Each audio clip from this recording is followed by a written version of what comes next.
क्या न्याय सभा जाने के लिए इतने आभूषण पहनना आवश्यक है माँ? हाँ, क्यों? तभी तो तुम युवराज लगोगे। तो क्या आभूषण ना पहनने से युवराज युवराज नहीं होते? तुम्हारा नाम सिद्धार्थ नहीं, प्रश्न होना चाहिए था। महादेवी, युवराज को काला टीका लगा दे, कहीं इन्हें आप ही की दृष्टि ना लग जाए।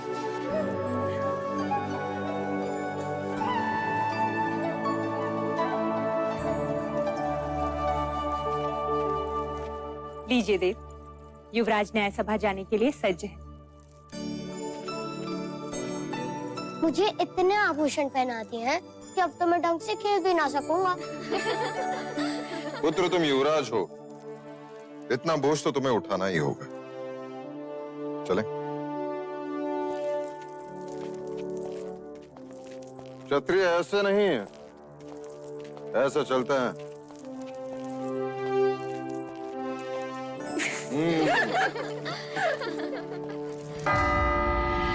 आप सभी का कपिल वस्तु की न्याय सभा में स्वागत है, और स्वागत है हमारे युवराज सिद्धार्थ का और कुमार देवदत्त का भी, जो आज प्रथम बार कपिल वस्तु की न्याय सभा में उपस्थित हुए हैं।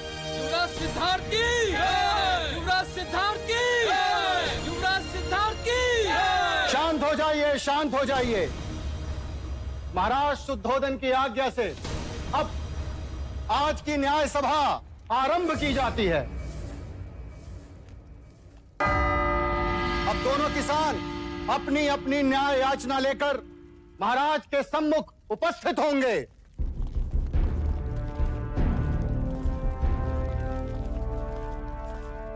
प्रणाम महाराज।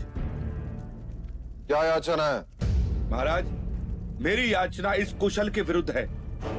इसने मुझसे पिछले वर्ष अनाज उधार लिया था, ये कहकर कि वो अनाज इस वर्ष मुझे लौटा देगा, मगर महाराज आज तक इसने वो अनाज मुझे लौटाया ही नहीं। कैसे लौटाऊं महाराज? पिछले 2 साल से उपज नष्ट हो रही है, इस साल भी कुछ हाथ नहीं लगा। ये असत्य बोल रहा है महाराज। आप चाहे तो अपने सिपाही से पूछ सकते हैं। जब सिपाही इसे लेने आया था उस समय भी ये अपने गेहूं को तेल लगाकर उसे बोरियों में भर रहा था। महाराज, मेरे पास 2 ही बोरी गेहूं है, उसी से मैं अपने परिवार का पोषण पूरे वर्ष करूंगा महाराज। गेहूं को तेल लगा के इसलिए रख रहा था कि वो खराब ना हो, और आपके सिपाही मुझे पकड़ के यहाँ ले आए। वो 2 बोरी गेहूं भी मैं इनको दे दूंगा, तो हम खाएंगे क्या? महाराज, अगर ये अनाज नहीं दे सकता तो इससे कहिए कि ये अपने खेत दे दे। अगर मैं खेत दे दूंगा तो अनाज कभी न लौटा पाऊंगा महाराज। दोनों पक्षों ने अपनी राय रख दी है, अब महाराज न्याय करेंगे। युवराज सिद्धार्थ, कुमार देवदत्त, पहले मैं न्याय दूंगा। अवश्य। महाराज, मेरा मत है कि हम न्याय क्षत्रिय विधि से करें। कुशल ने गौरी को दिया वचन पूरा नहीं किया, इसीलिए कुशल को अपना खेत गौरी को देना चाहिए। महाराज, ऐसा न्याय न करें महाराज, हम नष्ट हो जाएंगे। दया करें महाराज। कुमार सिद्धार्थ, तुम कहो।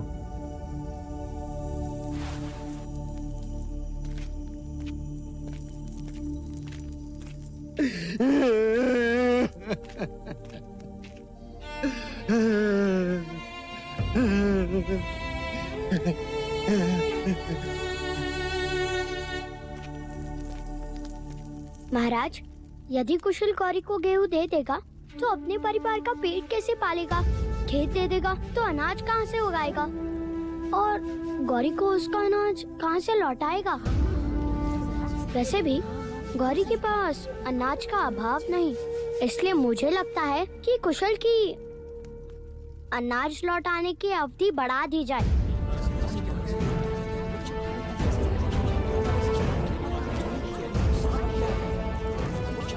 मैं देवदत्त के न्याय से सहमत हूं।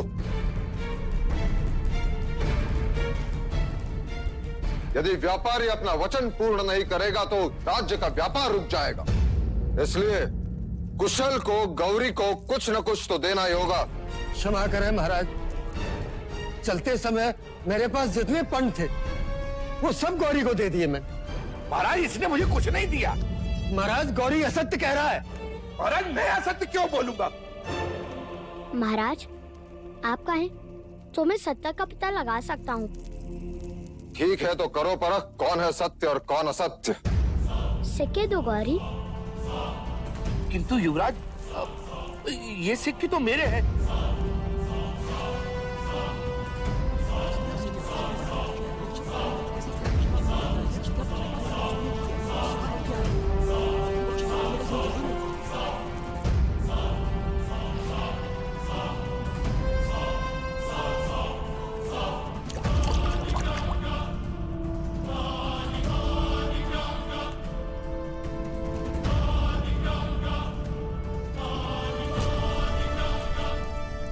ये सिक्के कुशल के ही हैं। इस बात का क्या प्रमाण है कि ये सिक्के कुशल के ही हैं? क्योंकि जब कुशल ने सिक्के दिए तब वो गेहूं को तेल लगा रहा था और तेल सिक्कों पर लगा है।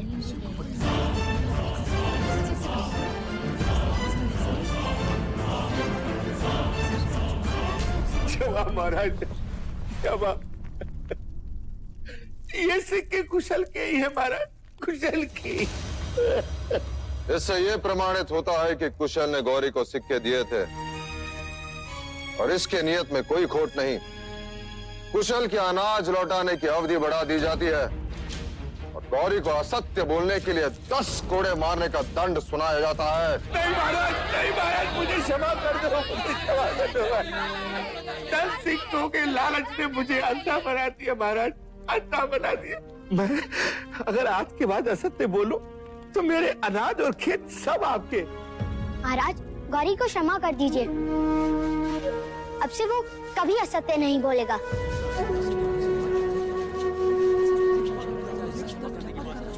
गौरी मैं तुम्हें क्षमा कर सकता हूँ यदि इस न्याय सभा में कोई तुम्हारा उत्तरदायित्व लेता है कि तू दोबारा झूठ नहीं बोलेगा। हाँ महाराज। बिल्कुल नहीं लेंगे, बिल्कुल नहीं लेंगे,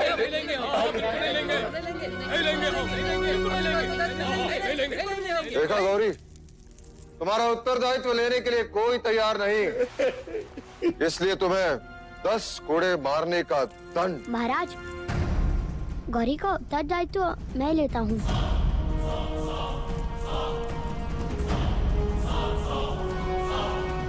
आज से ये कभी असत्य नहीं बोलेगा।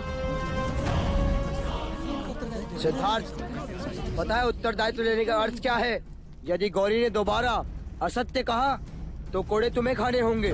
हाँ ज्येष्ठा, पर गौरी तो यातना से बच जाएगा ना।